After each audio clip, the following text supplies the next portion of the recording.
Antecedent is basically the noun और pronoun to which the relative pronoun is referring back. इस sentence में that, ये किसकी बात कर रहा है? दैट बात कर रहा है बुक की। कौन सी book? The book you lent me. ठीक है, तो एंटीसीडेंट वो जो आपका नाउन और प्रोनाउन हो बेसिकली, और वो उससे वापसी रेफर बैक कर रहा हो, उसे कहते हैं हम एंटीसीडेंट।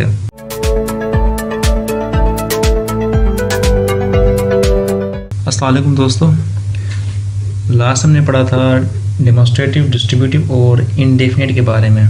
आज हम पढ़ेंगे रिलेटिव प्रोनाउंस के बारे में कि ये कौन सी बला है। नाम शो कर रहा है रिलेटिव प्रोनाउन। रिलेट मतलब कि वाबस्ता करना, जोड़ना। ऐसा प्रोनाउन जो आपके दो या दो से ज़्यादा जुमलों को, चीज़ों को आपस में कनेक्ट करे, उसे हम कहते हैं कनेक्टिव प्रोनाउन या रिलेटिव प्रोनाउन। ठीक है, जैसा कि ये देखें, आई मेट हैरी, मैं हैरी से मिला। Harry had just returned, Harry अभी वापसी आया था। तो इसको, ये दो जुमले हैं, इसको अगर मैं एक में करूँ तो कैसे होगा? I met Harry who had just returned. I met Harry who had just returned, जो अभी भी वापसी आया। तो जो यहाँ पर हु लफ्ज़ है, ठीक है, ये है आपका रिलेटिव प्रोनाउन, क्योंकि ये आपके दो जुमलों को एक में कन्वर्ट कर रहा है, एक में कनेक्ट कर रहा है। Therefore it is connective pronoun. Okay. I have found the pen, मैंने पेन ढूंढ लिया है। I had lost the pen, मैंने पेन खो दिया था। ठीक है, अब इसको एक में कैसे होगा? एक में ऐसे होगा, I have found the pen which I had lost, जो कि मैंने खो दिया था। तो दो जुमले थे, दो एक में कन्वर्ट हो गए। तो जो आपका ये विच लफ्ज़ है, ये है आपका relative pronoun. Who, which, whose, that, whom, ये जो एक, दो, हु, विच, हुज, दैट, पांच, हाँ, जो आपके पांच लफ्ज़ हैं, ये हैं आपके रिलेटिव प्रोनाउन। ठीक है। Third, hair is the book, किताब ये रही। You lent me the book, तुमने मुझे उधार दी थी। अब इसका कनेक्ट कैसे होगा? Here is the book that you lent me, जो तुमने मुझे उधार दी थी। तो यहाँ पे जो लफ्ज़ है दैट, ये आपका relative pronoun.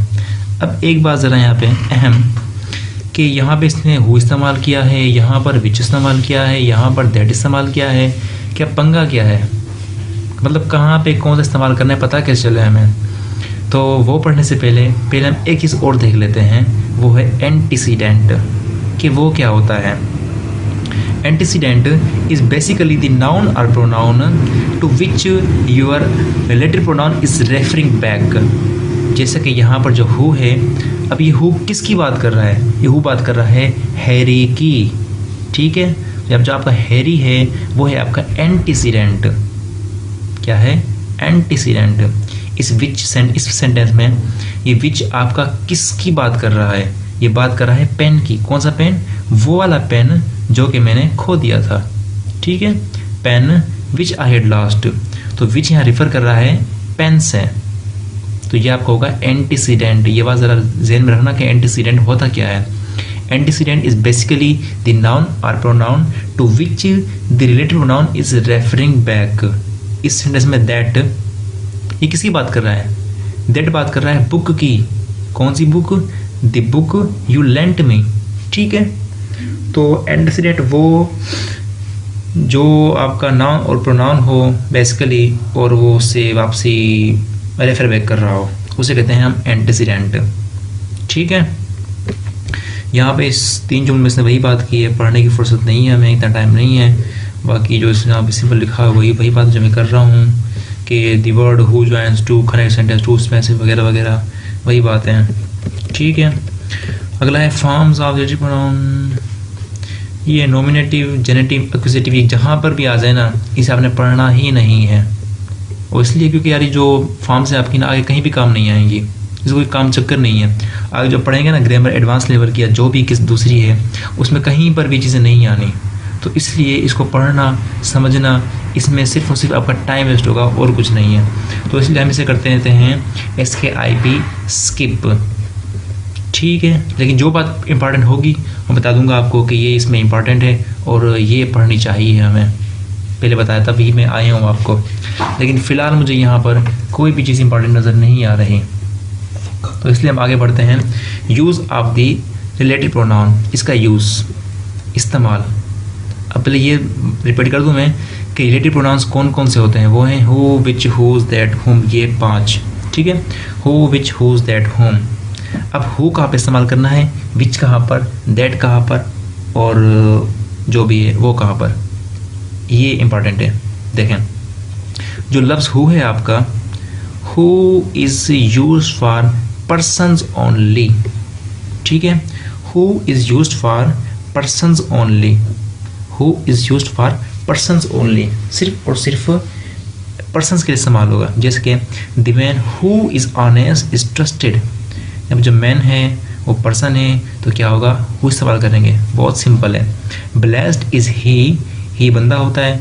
Who has found his work, he prayeth best, who loveth, यहाँ पे जो हु है ये किसकी बात कर रहा है कि किसको प्यार हुआ, उसको, इस बंदे को जिसने प्रे बेस्ट की बात कर रहा है।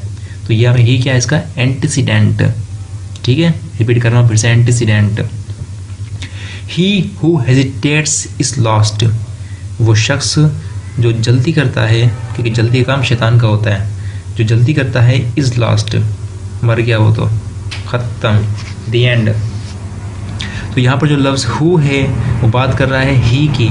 जहाँ पर ही हो आपका, पीपल हो, पर्सन हो, वहाँ पर इस्तेमाल करेंगे हु, सिंपल हु, ठीक है। चलें इसमें, अच्छा यहाँ पे ये बात कर रहा है हुज की। Whose basically possessive pronoun, possessive form, मतलब कि किसकी है। हुज पेन इज दिस, ये पेन किसका है। हुज वॉच इज दिस, ये घड़ी किसकी है। तो हुज इसकी पॉसेसिव फॉर्म, ठीक है, पॉसेसिव फॉर्म। फिर से रिपीट कर दूँ, वो इस्तेमाल करते हैं हम किसके लिए, only and only for persons, ठीक है। अगला है इसका विच, कि विच कहाँ पर इस्तेमाल करना है आपको। अच्छा यहाँ पे लिख भी दूँ मैं साथ में बोर्ड पर, ये क्या हो गया,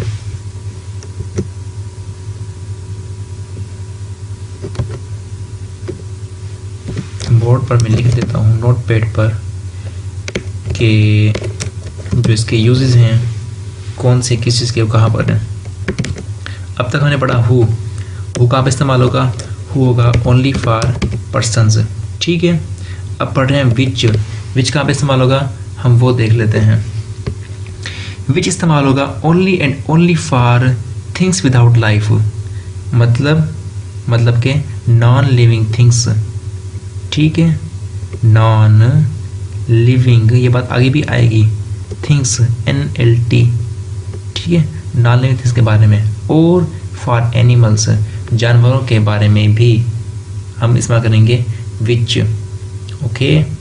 जैसा कि ये देखें द मोमेंट, अब मोमेंट क्या है, मोमेंट आपका एक नॉन लिविंग थिंग है, ठीक है।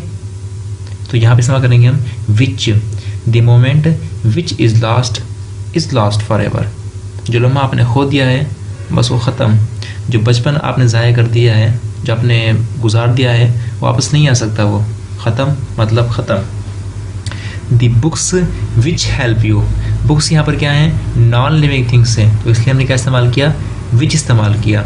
The books which help you most are those which make you think most, अच्छा है। The horse which I recently bought is an Arab, अब यहाँ पे हॉर्स है वो है एनिमल, तो इसलिए हमने क्या इस्तेमाल किया, यहाँ पर विच इस्तेमाल किया, ठीक है। जहाँ पर आपकी नॉन लिविंग थिंग्स हो और एनिमल्स हो वहाँ पर आप इस्तेमाल करेंगे विच, ठीक है। विच कहाँ पर इस्तेमाल होगा, only and only for animals and non living things, okay. अच्छा हाँ, ये एक और पॉइंट, ये इसने अच्छी बात कर दी है, ये नोट करना। कहता है कि which may also refer to a sentence, यहाँ पे विच रिफर कर रहा है, वो किससे कर रहा है, वो कर रहा है हार्ट्स को, बुक्स को, मोमेंट को। तो ये जो लफ्ज़ हैं, बुक्स, हार्ट्स, मोमेंट, ये इसके क्या हो गए, एंटीसीडेंट, ठीक है, पीछे पड़ गया है ना। लेकिन कभी कभी समटाइम्स जो विच है वो आपके पूरे के पूरे जुमले को रिफ़र कर रहा होता है, ठीक है, ना कि सब्जेक्ट को, ना ऑब्जेक्ट को, ना नेम को, ना एनिमल को, ना नॉन लिविंग थिंग्स को, पूरे के पूरे जुमले को रिफ़र कर रहा होता है। ये ज़रा नोट करना। पहला देखते हैं, the man was said to be drunk, कहा गया था कि बंदे ने शराब पी हुई है, which was not the case, जो कि बात नहीं है। और जैसे पहला जुमला कहा था कि बंदे ने शराब पी हुई है, ये जो जुमला है आपका शराब पी हुई है, ये पूरा का पूरा जुमला गलत है, ये बात कर रहा है। तो इन दैट केस जो लफ्ज़ विच है, ये विच आपकी बात कर रहा है इस पूरे के पूरे जुमले की, कि ये जो पूरा जुमला है, ये पूरा जुमला ये नॉट द केस, ये बात गलत है। He said he saw me there, इसने कहा था कि उसने मुझे देखा है, विच वाज लाई, जो कि झूठ था। अब ये पूरा का पूरा जुमला जिसमें बात कही है वो सब की सब झूठ है। तो यहाँ पर जो विच रिफ़र कर रहा है वो कर रहा है इस पूरे के पूरे जुमले से, ठीक है। तो यहाँ पे क्या हुआ, ये हो गया इसका एंटीसीडेंट। अच्छा, ही इज़ हियर, ये यहाँ पर है विच इज़ फॉर्चुनेट, जो कि किस्मत की बात है। अब जो यहाँ पे ये बात है, जुमला पूरा का पूरा ये विच रिफ़र कर रहा है इस पूरे जुमले को, ठीक है। फिर से रिपीट कर दूँ कि हु हम इस्तेमाल करते हैं पर्सन्स के लिए, ठीक है। विच हम इस्तेमाल करते हैं एनिमल्स के लिए और नॉन लिविंग थिंग्स के लिए, ठीक है। बात समझ आ रही है ना, सही है। चलें अगला है, इसमें जो बात कर रहा है, ये जो जिस पॉइंट दिए हुए हैं, कंटिन्यूएटिव, नॉन डिफाइनिंग, रिस्ट्रिक्टिव, डिफाइनिंग, इन सब के चक्कर में ना पड़े आप, क्योंकि इसमें बात वही हो जाएगी कि हु और विच कहाँ पे इस्तेमाल करना है, क्या करना है, क्या नहीं करना, वही बात बस थोड़ा उल्टे तरीके से बताई हुई है, तो इनको आप छोड़ दें, just leave them, okay. That, अगला रिलेटिव प्रोनाउन, कि ये कहाँ पे इस्तेमाल करते हैं, दैट हम इस्तेमाल करते हैं फॉर पर्सन्स एंड थिंग्स, ठीक है। अब एक बात नोट करना, हम पीछे पढ़ के आए थे विच का इस्तेमाल होता है, विच होता है कहाँ पर, दिखा दूँ आपको, कि नॉन लिविंग थिंग्स और एनिमल्स, और दैट इस्तेमाल होगा नॉन लिविंग थिंग्स और पर्सन्स, ठीक है। ये बात नोट कर लेना, दैट इस्तेमाल होगा पर्सन्स के लिए और थिंग्स के लिए, थिंग्स बेसिकली नॉन लिविंग ही होती हैं, और जो विच इस्तेमाल होगा वो होगा एनिमल्स के लिए और थिंग्स के लिए, बस ये फ़र्क है। तो मतलब ये हुआ कि विच और दैट आप दोनों को इंटरचेंज कर सकते हैं, आप दोनों यूज़ कर सकते हैं।